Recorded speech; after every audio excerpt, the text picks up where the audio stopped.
जो पिछड़े लोग हैं, अनुसूचित जात के लोग हैं, अनुसूचित जनजात के लोग हैं, पिछड़ी जात के लोग हैं, पसमानदा समाज के लोग हैं, जिनको पछाड़ा गया है। लेकिन दुर्भाग्य है कि चाहे वो प्रदेश हो, चाहे देश हो, जो घटनाएं होती है उस पर जो पूरे पूरे बहुजन समाज को एक होकर चलना चाहिए। जो जातियों में बांटा गया है, बटा नहीं बल्कि बांटा गया है, तो बहुजन समाज के प्रत्येक जात के प्रत्येक व्यक्ति को ये बीजेपी की बात कर रहे हैं। बीजेपी ने तो तमाम वादा किया है, सबका साथ सबका विकास की बात किया है, लेकिन संविधान का कुठाराघात हो रहा है। संविधान में प्रदत्त अधिकार लोगों को मिल नहीं पा रहा है, इसलिए बहुत आशा नहीं है कि बीजेपी दबे कुचले लोगों को उठाने की बात कर ली, बल्कि वोटों की राजनीति तंत्र की परिभाषा में हम लोग जी रहे हैं, तो राजदंड लगाने की बात कर रहे हैं। जब राजतंत्र है ही नहीं है तो फिर राजतंत्र। मैं राम बहादुर हूँ, रिटायर्ड IAS ऑफिसर हूँ, डॉक्टर अम्बेडकर राष्ट्रीय एकता मंच का मैं संरक्षक हूँ। आज डॉक्टर अम्बेडकर राष्ट्रीय एकता मंच का ये 12वां प्रांतीय सम्मेलन है, प्रांतीय अधिवेशन है, और इसमें आज 36 जिलों से, उत्तर प्रदेश 36 जिलों से हजारों लोग आए हुए हैं। और जो अधिवेशन हम लोग करते हैं हर साल, वैसे तो सभाएं करते हैं, बैठकें करते हैं, चर्चाएं करते हैं, लेकिन प्रदेश भर के पदाधिकारी और जो इसके समर्थक हैं उनका एक अधिवेशन करते हैं हम लोग हर साल, और चिंतन करते हैं, मनन करते हैं कि इस संगठन का विस्तार कैसे किया जाए। और खास तौर से इस बात पर मनन करते हैं कि जो पिछड़े लोग हैं, अनुसूचित जात के लोग हैं, अनुसूचित जनजात के लोग हैं, पिछड़ी जात के लोग हैं, पसमानदा समाज के लोग हैं, जिनको पछाड़ा गया है सदियों से, उनके जो अधिकार हैं उनकी संरक्षा के लिए, उनको बनाए रखने के अधिकारों को, और जो अधिकार अब तक नहीं मिले हैं उसको प्राप्त करने के लिए किस तरह से रणनीति बनाई जाए, किस तरह लोग जागरूक किया जाए, इसी काम को हम लोग कर रहे हैं, इसका प्रयास कर रहे हैं। जिस प्रकार आए थे दलितों बहुजनों के ऊपर मोदी सरकार के द्वारा अत्याचार, सत्ताधारी गुंडे जिस प्रकार बहुजनों के ऊपर उत्पीड़न कर रहे हैं, कहीं दलितों के ऊपर पेशाब किया जा रहा है, कहीं दलितों से घूम चटाया जा रहा है, तो कहीं दलितों को कुएं में डाल करके उनको मारा जा रहा है, पीटा जा रहा है।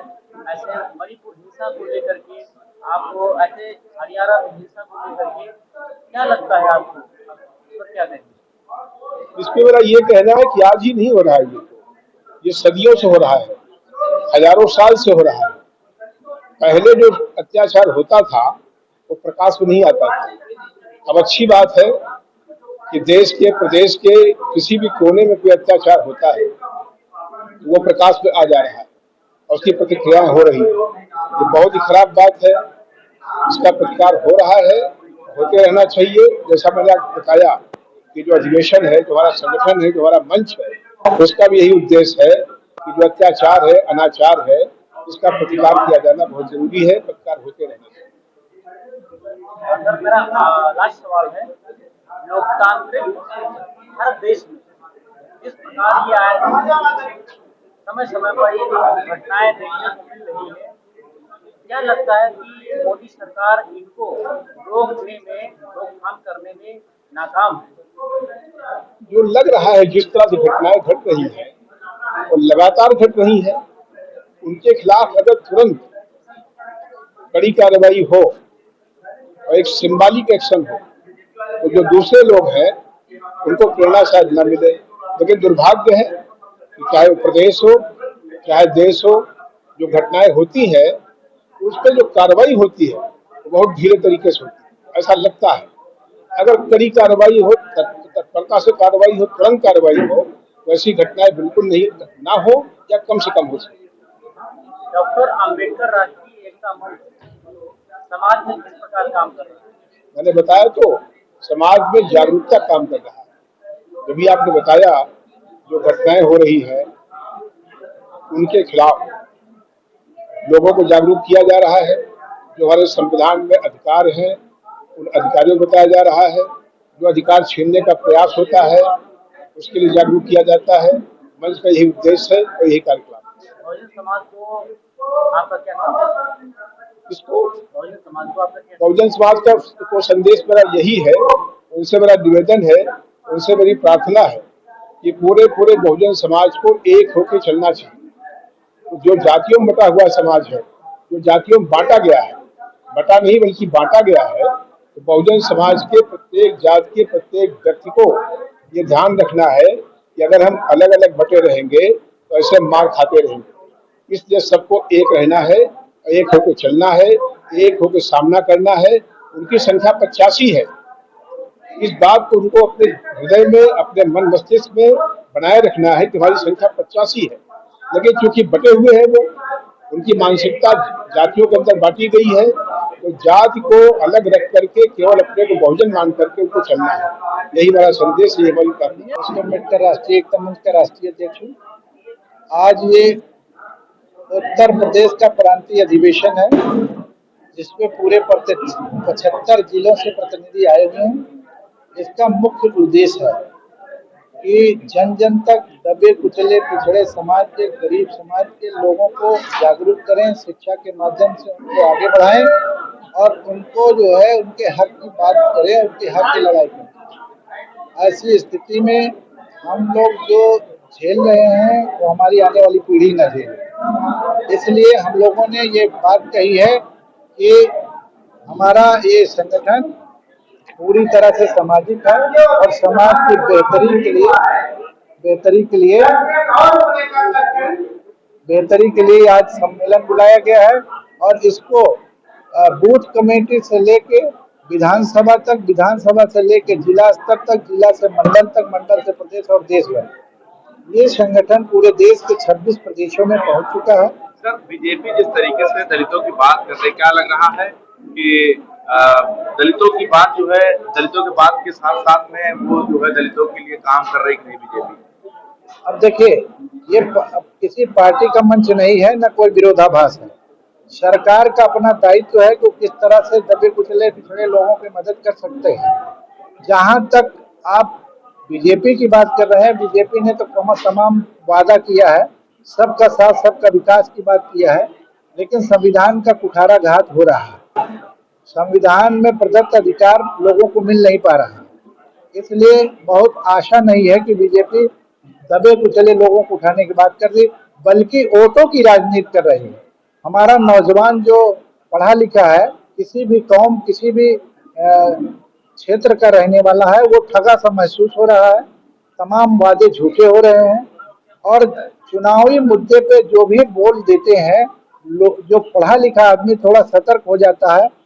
देश का काफी ऐसी आबादी है जो पढ़े लिखे नहीं है, समझ नहीं पा रहे हैं और अपने अधिकार उनको सौंप दे रहे हैं वोटों के माध्यम से और 5 किलो राशन देके, सिलेंडर देके, जिनकी हैसियत नहीं सिलेंडर भरवाने की। सिलेंडर 300 रुपए में, महंगाई इतनी जबरदस्त होती रही, सिलेंडर 375 रुपया में तब लोग पार्लियामेंट से बाहर आ गए थे। आज वही सिलेंडर 1140 रुपया हो गया, कोई महंगाई नजर नहीं आती है। इस तरह से बुलावने भाषा करके हमारे लोगों को ठगा जा रहा है। अच्छा, आपको क्या लगता है बीजेपी सरकार में संविधान के विपरीत सारा काम हो रहा है?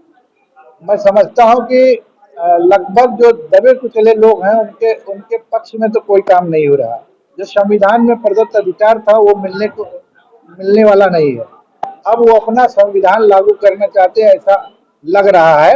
जबकि भारत के संविधान में हमारा जो बाबा साहब का चित्र है उसको भी, और बाबा साहब का जो संविधान है उसको भी हटा करके संगोल ले जाने का क्या तात्पर्य है, ये पढ़े लिखे बुद्धिजीवी लोग सब समझ रहे हैं और उसके हिसाब से वो अपना कर रहे हैं। आज भी हमारे राजनेता, अभी जब लोकतंत्र की परिभाषा में हम लोग जी रहे हैं तो राजदंड लगाने की बात कर रहे हैं।